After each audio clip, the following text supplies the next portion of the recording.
ആലപ്പുഴ നഗരത്തിന് ഇനി LED തിലകം. മുഴുവൻ തെരുവ് വിളക്കുകളും LED ലൈറ്റ് ഉപയോഗിച്ച് പ്രവർത്തിക്കുന്ന സംസ്ഥാനത്തെ ആദ്യത്തെ നഗരം ആലപ്പുഴയാകും. ഈ സംവിധാനം പ്രയോജനപ്പെടുത്തുക വഴി നഗരസഭയ്ക്ക് വൈദ്യുതി ചാർജിനത്തിൽ ലഭിക്കുന്ന ലാഭം 7 ലക്ഷം രൂപയാണ്.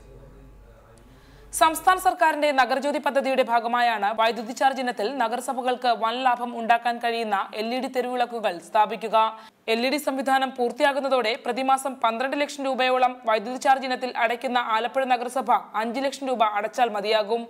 ഒരു ബൾബ് ഇങ്ങനെ മാറ്റി സ്ഥാപിക്കുമ്പോൾ ശരാശരി ഒരു 35 വാട്ടാണ് നമ്മൾ ലാഭിക്കുന്നത്. 1 കോടി ബൾബുകൾ നൽകിക്കഴിഞ്ഞിട്ടുണ്ടെങ്കിൽ ഏതാണ്ട് 350 മെഗാവാട്ട്. 350 മെഗാവാട്ട് എന്ന് പറഞ്ഞാലേ ഇടുക്കിയുടെ പാതി വലിപ്പമാണ്.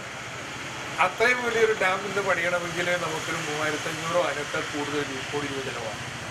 എന്നാൽ ഇത്രയും CFL ലാമ്പ് കൊടുക്കാനായിട്ട് ആകെ ചെലവാകുന്നത് 80 കോടി രൂപയാണ്. കരാർ അനുസരിച്ച് നഗരത്തിൽ സ്ഥാപിക്കുന്ന LED ലൈറ്റുകളുടെ അറ്റകുറ്റപ്പണികളുടെ ചുമതല അടുത്ത 7 വർഷത്തേക്ക് KSEBക്കാണ്. അതുകൊണ്ട് തന്നെ മെയിന്റനൻസ് ഇനത്തിൽ നഗരസഭയ്ക്കുണ്ടാകുന്ന ചെലവും ഒഴിവാകും.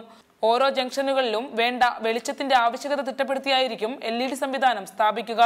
60 ദിവസത്തിനകം നഗരസഭയിലെ എല്ലാ തെരുവുവിളക്കുകളും LED സംവിധാനത്തിലേക്ക് മാറും. റിപ്പോർട്ടർ, ആലപ്പുഴ.